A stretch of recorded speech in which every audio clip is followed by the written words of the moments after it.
ਆਦਰ ਭਾਈ ਕਿਹੜਾ ਨੁਸਖਾ ਡੇ ਤਿਆਰ ਕਰਨ ਕੋ ਸਾਨੂੰ ਵੀ ਦੱਸ ਛੜਿਆ ਕਰੋ।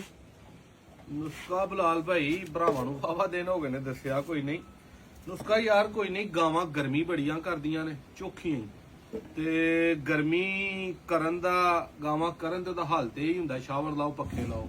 ਪਹਿਲੇ ਮੇਰਾ ਵੀ ਇਹ ਕਨਸੈਪਟ ਸੀ ਕਿ ਇਹਦਾ ਇਲਾਜ ਕੋਈ ਨਹੀਂ, ਲੇਕਿਨ ਇੱਕ ਇਲਾਜ ਮਿਲਿਆ ਤੇ ਜੈਨੂਇਨ ਮਿਲਿਆ। ਵਾਕਈ ਗਾਵਾਂ ਗਰਮੀ ਕਰਨ ਵਾਲੀਆਂ ਜਿਹੜੀਆਂ ਕਰਾਸ ਦੀਆਂ ਗਰਮੀ ਕਰਦੀਆਂ ਨਾ ਉਹ ਹਟ ਜਾਂਦੀਆਂ। ਪਿਓਰ ਤੇ ਤਜਰਬਾ ਨਹੀਂ ਕੀਤਾ।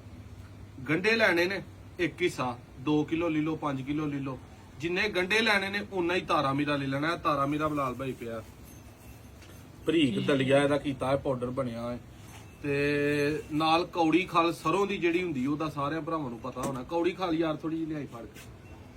ਤੇ 2 ਕਿਲੋ ਗੰਡੇ, 2 ਕਿਲੋ ਤਾਰੇ ਮੀਰੇ ਦਾ ਦਲੀਆ ਤੇ 2 ਕਿਲੋ ਹੀ ਕੌੜੀ ਖਲ।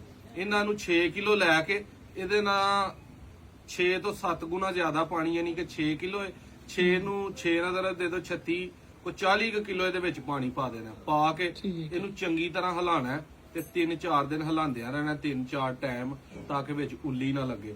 ਤੇ ਇਹਦੀਆਂ ਫਿਰ ਅੱਧਾ ਕਿਲੋ ਦੀਆਂ ਨਾਲਾਂ ਭਰ ਕੇ ਜਿਹੜੀ ਗਾਂ ਦੁੱਧ ਵਾਲੀ ਹੈ ਉਹਨੂੰ ਜਦੋਂ ਰਾਤ ਨੂੰ ਚੁਆਈ ਕਰਕੇ ਲਾਂਬੇ ਬੰਨਣਾ, ਉਹ ਦਵੋ ਤੁਸੀਂ 7-7 8-8 ਨਾਲਾਂ 10 ਵੀ ਦੇ ਲਓ ਤੇ ਰੋਜ਼ਾਨਾ ਰੂਟੀਨ ਦੇ ਨਾਲ ਦਵੋ। ਜਿਹਨੂੰ 2-3 ਦਿਨ ਇਹ ਨੁਸਖਾ ਟੁਰ ਜਾਏਗਾ ਨਾ, ਜੇ ਉਹ ਗਰਮੀ ਕਰ ਜੇ ਬਲਾਲ ਭਾਈ ਸਾਡਾ ਚੈਨਲ ਹੀ ਭਰਾ ਵੇਖਣਾ ਛੱਡ ਦੇ। 40 ਕਿਲੋ ਪਾਣੀ ਦਾ ਕਿੰਨਾ ਪਾਣੀ ਰਾਈਏ ਤੇ ਫੇਰ ਇਹਦੇ ਵਿੱਚ ਭਿਉਣਾ ਹੈ, ਪਕਾਣਾ ਨਹੀਂ। ਠੀਕ ਇਹ ਬਾਲਟੀ ਹੈ ਨਾ ਵਿੱਚ, ਆ ਵੇਖੋ ਪਾਣੀ ਆ ਗਿਆ, ਇਹਦੇ ਵਿੱਚ ਆ ਰੱਖਣਾ ਹੈ ਤੇ ਪਾ ਕੇ ਇਹਦੇ ਵਿੱਚ ਪਾਣੀ ਪਾਣਾ। ਵਿੱਚ 2 ਕਿਲੋ ਗੰਡੇ, 2 ਕਿਲੋ ਆ ਤੇ 2 ਕਿਲੋ ਕੋਈ ਚੁੱਲ੍ਹੇ ਅੱਗ ਵਾਲਾ ਵਿੱਚ ਨਹੀਂ। ਆ ਕੌੜੀ ਖਲ ਵੀ ਆ ਗਈ, ਇਹਦਾ ਸਾਰੇ ਭਰਾਵਾਂ ਨੂੰ ਪਤਾ ਹੋਏਗਾ। ਕਨੋਲਾ ਮੀਲ ਨਾਂ ਦੀ ਵੀ ਆਉਂਦੀ ਹੈ, ਸਰਸੋਂ ਮੀਲ ਵੀ ਆਉਂਦੀ ਹੈ, ਕੌੜੀ ਖਾਲ ਵੀ ਹੁੰਦੀ ਹੈ। ਤਕਰੀਬਨ ਭੈਣ ਭਰਾ ਇਹਨਾਂ ਰਲਦੀਆਂ ਮਿਲਦੀਆਂ ਚੀਜ਼ਾਂ ਨੂੰ। ਵੀਡੀਓ ਯਾਰ ਜੇ ਚੰਗੀ ਲੱਗੇਗਾ ਤੇ ਸ਼ੇਅਰ ਕਰਿਆ ਕਰੋ, ਕੋ ਸਾਨੂੰ ਪੈਸੇ ਨਹੀਂ ਇਧਰੋਂ ਆਉਂਦੇ।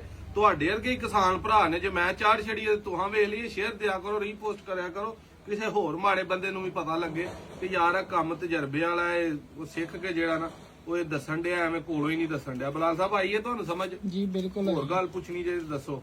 ਠੀਕ ਹੈ। ਤੇ ਪਿਆਜ਼ ਤੇ ਦਾਦੜ ਮਿਰਚਾਂ ਕਾਦੇ ਲਈ ਪਈਆਂ ਹਨ? ਇਹ ਹੋਰ ਨੁਸਖਾ ਹੈ, ਫਿਰ ਤੁਹਾਨੂੰ ਕਿਸੇ ਵੀਡੀਓ 'ਚ ਦੱਸਾਂਗੇ।